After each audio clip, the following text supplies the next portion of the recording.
Hi there, and welcome to today's vlog. And it's still that time, uh, not long after the Queen's death, and the television has lots of stories, people sharing their own experiences of the Queen.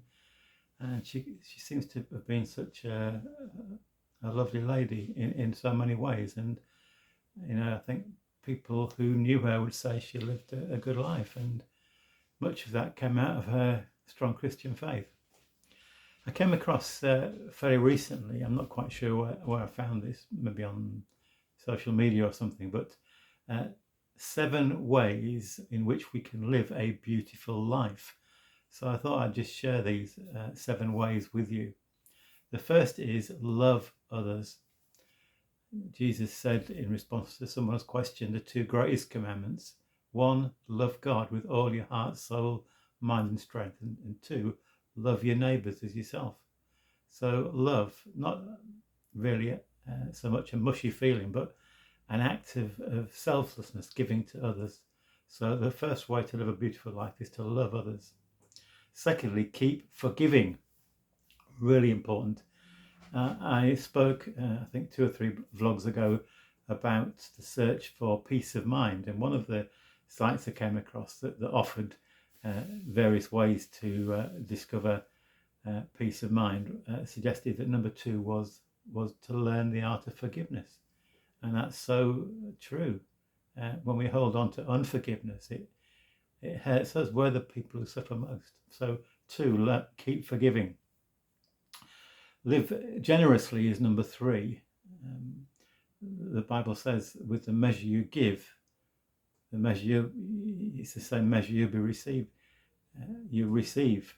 So we're called to live generously, to give.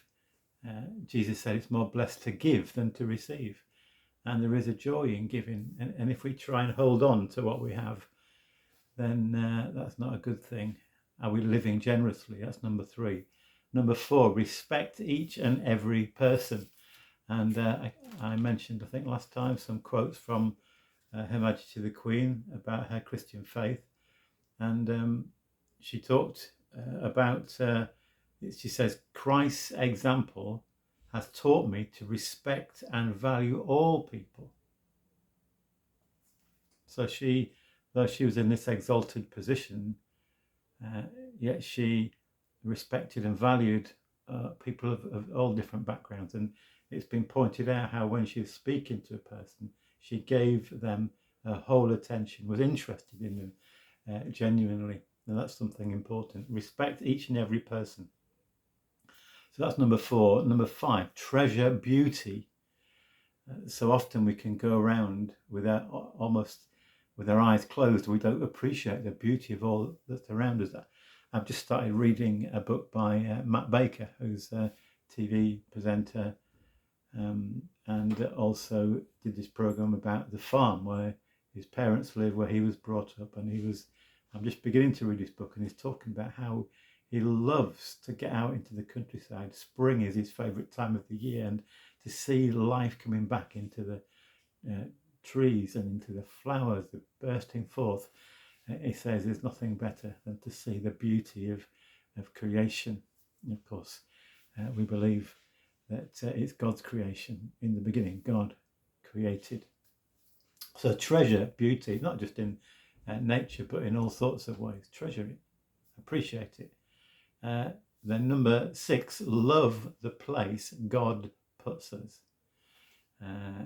There's always that temptation, isn't there, to think that the grass is greener, that if only we could move somewhere else or do a different job or be in a different place, then things would be so much better. But we're called, according to this How to Live a Beautiful Life, to appreciate and to love the place where God puts us, and to seek God's will and purpose for us in that situation.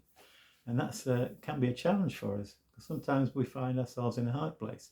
But do we learn to love that place and the people with whom we interact day by day? And then finally, take risks, seek God. I remember many years ago the American pastor evangelist John Wimber saying, faith is spelled R-I-S-K. So we're willing to take those risks. They're not really risks if we're following God's way, but Peter took a risk when he stepped out of the boat and walked towards Jesus. Do we really seek God? In other words, be willing to follow where he leads, even if it seems like a risky things to do. So there is 7 ways it's suggested how we can live a beautiful life, and that would be a great thing to do, wouldn't it? So just leave them for you to ponder on. Thank you so much, as always, for listening today. God bless you.